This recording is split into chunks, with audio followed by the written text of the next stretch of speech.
ಶರಣಾರ್ಥಿಗಳು.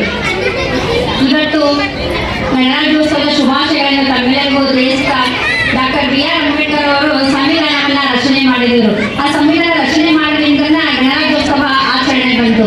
ಈ ಸಂವಿಧಾನವನ್ನ ಒಂದೇ ದಿನ ಆಚರಣೆ ಮಾಡೋದಲ್ಲ, ಇದನ್ನ ನಮ್ಮ ಜೀವನದುದ್ದಕ್ಕೂ ಆಚರಣೆ ಮಾಡ್ಕೊಂಡು ಬರ್ಬೇಕಂತ ಹೇಳ್ತೀನಿ.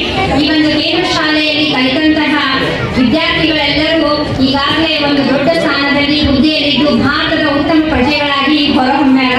ಅದೇ ರೀತಿ ಇಲ್ಲಿ ಕಲಿತಂತಹ ಪ್ರತಿಯೊಬ್ಬ ವಿದ್ಯಾರ್ಥಿಗಳು ಉತ್ತಮ ಪ್ರಜೆಗಳಾಗಿ ಪ್ರಕಾಶಮಾನವಾದ ಚುಕ್ಕಿಗಳಾಗಿ ಹೊರಹೊಮ್ಮುತ್ತಾರೆ ಅನ್ನೋದು ನನ್ನ ವಿಶ್ವಾಸ ಐತಿ.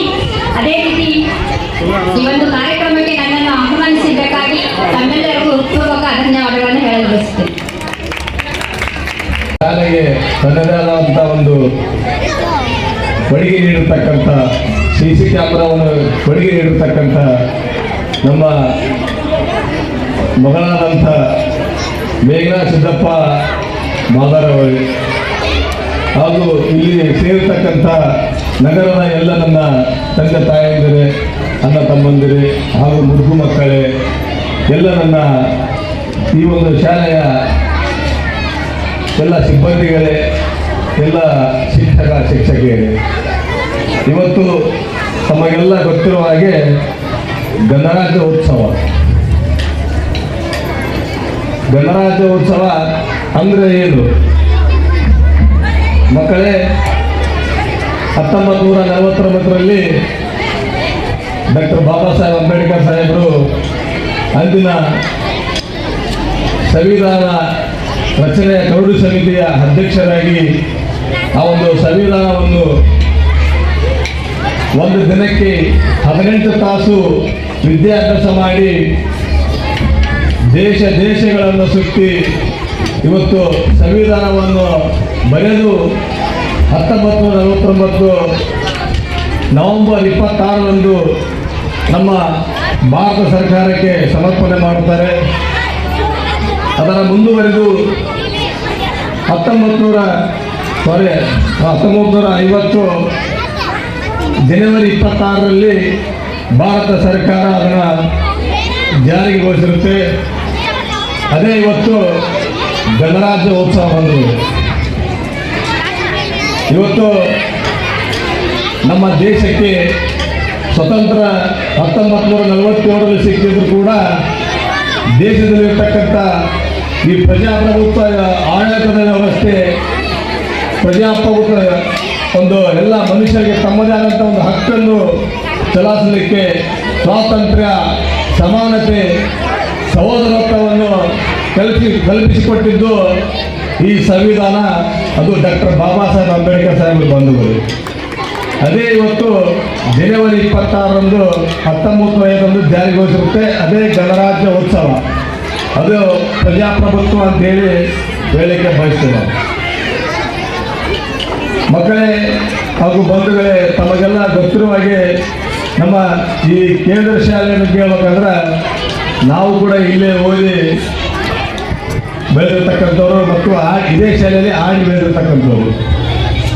ಇವತ್ತು ಈ ಶಾಲೆಯಲ್ಲಿ ನಾವು ಕಲಿಯುವಾಗ ನಮ್ಮ ಗುರುಗಳು ಹೇಳಿದಾಗೆ ಇಲ್ಕಲ್ನಲ್ಲಿ ಒಂದೇ ಒಂದು ಸರ್ಕಾರಿ ದೊಡ್ಡ ಸ್ಕೂಲ್ ಅಂತಂದ್ರೆ ಅದು ಕೇಂದ್ರ ಶಾಲೆ.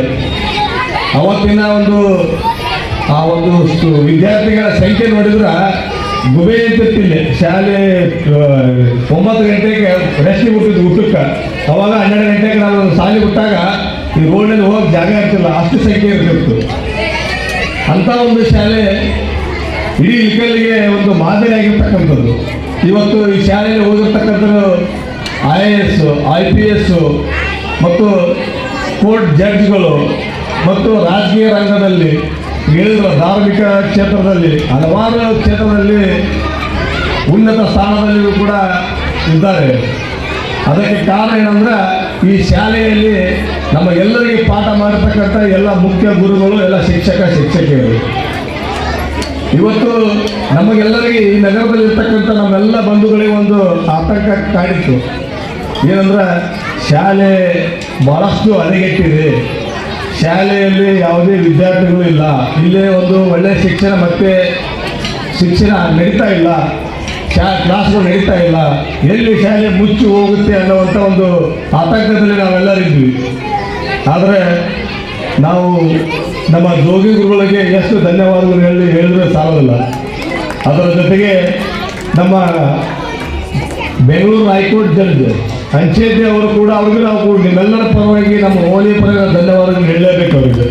ಇವತ್ತು ಇವೆಲ್ಲವೂ ಸುಂದರವಾದ ಹೊಸ ಕಟ್ಟಡ ನಿರ್ಮಾಣ ಆಗ್ಯಾವಂದ್ರೆ ಅದಕ್ಕೆ ಕಾರಣ ಅವ್ರ ಹೈಕೋರ್ಟ್ ಜಡ್ಜ್ ಅಂಚೇತಿ ಅವರ ಅದರ ಒಂದು ಉಸ್ತುವಾರಿಯನ್ನು ವಹಿಸಿ ಇವತ್ತು ಈ ಶಾಲೆಯನ್ನು ಸುಂದರವಾಗಿ ಮತ್ತಷ್ಟು ಅಭಿವೃದ್ಧಿಪಡಿಸಿ ಹೆಚ್ಚಿನ ವಿದ್ಯಾರ್ಥಿಗಳನ್ನು ಸಂಗ್ರಹಿಸಿ ಒಳ್ಳೆಯ ಒಂದು ಶಿಕ್ಷಣವನ್ನು ಬೋಧನೆ ಮಾಡತಕ್ಕಂಥ ಒಂದು ವ್ಯವಸ್ಥೆಯನ್ನು ಕಲ್ಪಿಸತಕ್ಕಂಥ ಮುಖ್ಯ ಗುರುಗಳಾಗಿರ್ತಕ್ಕಂಥ ದುರ್ಗಿನವರಿಗೆ ನಾವು ತುಂಬ ಧನ್ಯವಾದಗಳನ್ನು ಹೇಳಲಿಕ್ಕೆ ಬಯಸ್ತೇವೆ.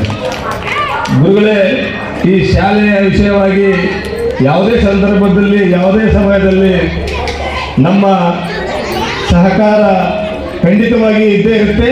ತನು ಮನದಿಂದ ಏನೇ ಇದ್ರೂ ಕೂಡ ನಾವು ಖಂಡಿತವಾಗಿ ಈ ಶಾಲೆಯಲ್ಲಿ ಅತಿಥಿಗಳಾಗಲ್ಲ, ಒಬ್ಬ ಶಾಲೆಯ ವಿದ್ಯಾರ್ಥಿಗಳಾಗಿ ಈ ಓಣಿಯ ಮಗನಾಗಿ ನಿಮ್ಮ ಜೊತೆ ಖಂಡಿತವಾಗಿ ಇದ್ದೇ ಇರ್ತೀವಿ ಅಂತ ಹೇಳಿಕೆ ಬಯಸ್ತೀವಿ ನಾವು.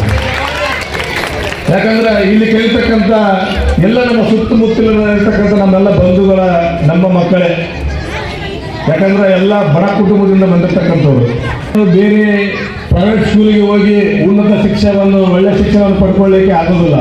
ಯಾಕಂದ್ರೆ ಪ್ರೈವೇಟ್ ಸ್ಕೂಲಲ್ಲಿ 1000 ರೂಪಾಯಿ ಡೊನೇಷನ್ ಕಟ್ಟಬೇಕು, ಫೀಸ್ ಕಟ್ಟಬೇಕು. ನಮ್ಮ ನಗರದಲ್ಲಿರ್ತಕ್ಕಂಥ ಬಡ ಕುಟುಂಬಗಳು ಇವತ್ತು ದಿನನಿತ್ಯ ದುಡಿದು ತಮ್ಮ ಜೀವನವನ್ನು ನಡೆಸಿಕೊಳ್ಳುವುದೇ ಒಂದು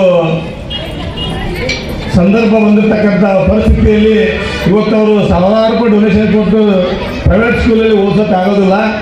ಹಾಗಾಗಿ ನಾನು ಗುರುಗಳೇ, ಇನ್ನೂ ನಮ್ಮ ಮಕ್ಕಳಿಗೆ ಹೆಚ್ಚಿನ ಒಂದು ಉನ್ನತ ಶಿಕ್ಷಣ ಅವರಿಗೆ ಸಿಗಲಿ. ಈಗ ನಾವು ಸನ್ಮಾನ್ಯ ಶಾಸಕರಾದ ಡಾಕ್ಟರ್ ವಿಜಯ ಕಾಶಪ್ಪನವರು ಕೂಡ ನಾವು ವಿನಂತಿ ಮಾಡ್ಕೋತೀವಿ. ಈಗಾಗಲೇ ಅವರು ಈ ತಾಲೂಕಿನಲ್ಲಿ ಸ್ಮಾರ್ಟ್ ಕ್ಲಾಸನ್ನು ಚಾಲೂ ಮಾಡಿದ್ದಾರೆ sir. Primary high school smart class sir, primary high school smart. Hunsur ಮತ್ತು ಇಳಕಲ್ ತಾಲೂಕಿನಲ್ಲಿ ಎಲ್ಲ ಸರ್ಕಾರಿ ಶಾಲೆಗಳಲ್ಲಿ ಸ್ಮಾರ್ಟ್ ಕ್ಲಾಸ್ ಮಾಡ್ಯಾರ. ಸ್ಮಾರ್ಟ್ ಕ್ಲಾಸ್ ಅಂದರೆ ನೀವು ಕೂಡ ಇಂಗ್ಲೀಷನ್ನು ಅಚ್ಚುಕಟ್ಟವಾಗಿ ಕಲಿಬಹುದು, ನೀವು ಒಳ್ಳೆ ಶಿಕ್ಷಣ ಪಡಿಬೋದು, ಆನ್ಲೈನ್ನಲ್ಲಿ ಪಡಿಬೋದು, ನೇರವಾಗಿ ಪಡಿಬೋದು ಅಂತ ಒಂದು ವ್ಯವಸ್ಥೆಯನ್ನು ಸನ್ಮಾನ್ಯ ಶಾಸಕರು ಮಾಡಿದ್ದಾರೆ. ಅವ್ರಿಗೂ ಕೂಡ ನಾವು ಧನ್ಯವಾದಗಳನ್ನು ಹೇಳಲಿಕ್ಕೆ ಬಯಸ್ತೇವೆ ನಾವು. ಯಾಕಂದರೆ ಇವತ್ತು ಬಡ ಮಕ್ಕಳಿಗೆ ಭಾಳಷ್ಟು ಉಪಯೋಗ ಆಗ್ತದೆ ಸ್ಮಾರ್ಟ್ ಕ್ಲಾಸ್ಗಳು. ಅದನ್ನು ಕೂಡ ಇವತ್ತು ನಮ್ಮ ಸರ್ಕಾರಿ ಕೇಂದ್ರ ಶಾಲೆಯಲ್ಲಿ ಕೂಡ ಅಳವಡಿಸಲಿಕ್ಕೆ ಏನು ಸಾಧ್ಯತೆ ಇದೆ, ಏನು ಪ್ರಯತ್ನ ಇದೆ ಖಂಡಿತವಾಗಿ ಮಾಡಿ ಅದನ್ನು ಕೂಡ ಮಾಡೋಣ. ನಿಮಗೆಲ್ಲರಿಗೂ ಒಳ್ಳೆಯ ಶಿಕ್ಷಣವನ್ನು ಕೊಡೋಣ. ಅದರ ಜೊತೆಗೆ ನಾನು ನಮ್ಮ ಓಣಿ ಎಲ್ಲ ಯುವಕರಿಗೆ ಒಂದು ಕಿವಿ ಮಾತನ್ನು ಹೇಳಲಿಕ್ಕೆ ಬಯಸ್ತೇನೆ. ಇದು ಶಾಲೆ ಅಂದರೆ ಒಂದು ದೇವಾಲಯ ಇದ್ದಂಗ. ಆ ದೇವಾಲಯದಲ್ಲಿ ನಾವು ಯಾವ ರೀತಿ ನಮ್ಮ ಸ್ವಚ್ಛ ಮನಸ್ಸಿನಿಂದ ಸ್ವಚ್ಛವಾಗಿ ಇರ್ತೀವೋ ಈ ಶಾಲೆಗೆ ಬರಬೇಕಾದ್ರೆ ಅದೇ ರೀತಿಯಲ್ಲಿ ಇರಬೇಕು ನಾವು. ಇಲ್ಲಿ ಒಳಗಡೆ ಬಂದು ನಾವು ಏನೇನೋ ಬೇರೆ ದುಷ್ಟಚಟಗಳನ್ನು ಮಾಡೋದು, ಇಲ್ಲಿ ಗಲೀಜು ಮಾಡೋದಂಥದ್ದು ದಯವಿಟ್ಟು ಯಾರು ಮಾಡಬೇಡ್ರಿ. ನಿಮಗೆ ನಾನು ಕೈ ಮುಗಿದು ವಿನಂತಿ ಮಾಡ್ಕೊತೀನಿ. ಇಂಥ ಕೆಲಸ ಮಾಡಿದ್ರೆ ಇವತ್ತು ಕೈ ಮುಗಿದು ಹೇಳಕತ್ತೀನಿ, ಮುಂದಿನ ದಿನಗಳಲ್ಲಿ ಖಂಡಿತವಾಗಿ ಸ್ಟ್ರಿಕ್ಟ್ ಆಗಿ ಮೇಲೆ ಏನು ಆ್ಯಕ್ಷನ್ ತಗೊಳ್ಳೋಕೆ ಸಾಧ್ಯತೆ ಆ ಕಾನೂನು ಕ್ರಮವಾಗಿ ಆ್ಯಕ್ಷನ್ ತಗೊಳ್ಳೋಕ್ಕೆ ನಾನು ಖಂಡಿತವಾಗಿ ಗುರುಗಳಿಗೆ ಇದ್ದೇ ಇರೋದು ಅಂತ ಹೇಳ್ತೀನಿ. ಆದರೆ ನನ್ನ ಕುಟುಂಬದವರಿರಲಿ, ನಮ್ಮ ಓಣಿಯವರಿರಲಿ, ನಮ್ಮ ವಾಣಿಯವರಿರಲಿ, ಯಾರೇ ಇರಲಿ ಇಂಥ ಒಂದು ಕೆಲಸ ಮಾಡಿ ನಾವು ಸಹಿಸೋದಿಲ್ಲ.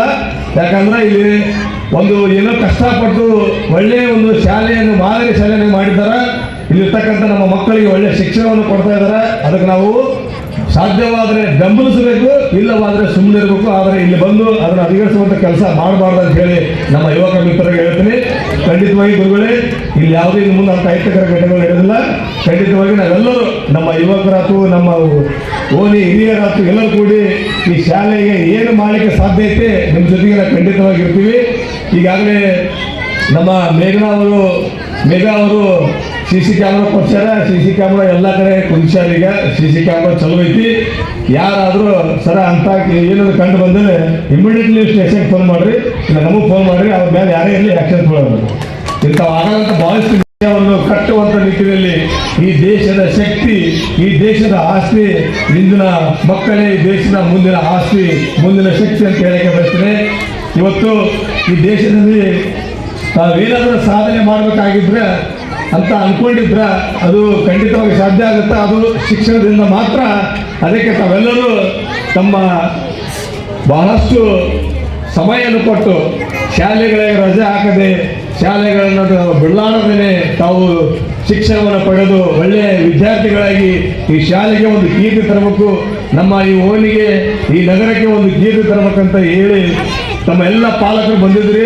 ನೀವು ಮತ್ತೊಮ್ಮೆ ವಿನಂತಿ ಮಾಡ್ಕೋತೀನಿ, ಯಾರ್ಯಾರು ಬಂದಿಲ್ಲ ನಿಮ್ಮ ಮಕ್ಕಳು ಯಾರು ಇನ್ನೂ ಅಡ್ಮಿಷನ್ ಮಾಡೋದಿದ್ರಿ ಅಡ್ಮಿಷನ್ ಎಲ್ಲರೂ ಕೂಡ ಇದೇ ಶಾಲೆಗೆ ಕಳಿಸ್ರಿ. ತಮ್ಮ ಮಕ್ಕಳೆಲ್ಲ ಒಳ್ಳೆ ಶಿಕ್ಷಣ ಸಿಗುತ್ತಾ ಅವರು ಕೂಡ ಮುಂದೆ ಭವಿಷ್ಯದಲ್ಲಿ ಒಳ್ಳೆಯ ವಿದ್ಯಾರ್ಥಿಗಳಾಗಿ ಒಳ್ಳೆಯ ಈ ದೇಶದ ಮಕ್ಕಳಾಗಿ ಈ ದೇಶದಲ್ಲಿ ಒಳ್ಳೆಯ ನಾಯಕರಾಗ್ತಾರಂತ ಹೇಳಿ ಆಶಿಸುತ್ತಾ ನನಗೂ ಕೂಡ ಕರೆಸಿ ಉದ್ಘಾಟನೆ ಮಾಡಿಸಿ ಒಂದೆರಡು ಮಾತನಾಡಲಿಕ್ಕೆ ಅವಕಾಶ ಮಾಡಿಕೊಟ್ಟಿರ್ತಕ್ಕಂಥ ಶಾಲೆಯ ಮುಖ್ಯ ಗುರುಗಳಿಗೂ ಮೌಲಾನಾ ಆಜಾದ್ ಸ್ಕೂಲಿನ ಮುಖ್ಯ ಗುರುಗಳಿಗೂ ಹಾಗೂ ಎಲ್ಲ ಶಿಕ್ಷಕಿಯರಿಗೂ ಸಿಬ್ಬಂದಿ ವರ್ಗದವರಿಗೂ ತಮ್ಮೆಲ್ಲರಿಗೂ ವಂದಿಸಿ ನನ್ನ ಎರಡು ಮಾತುಗಳನ್ನು ಮುಗಿಸ್ತಾರೆ.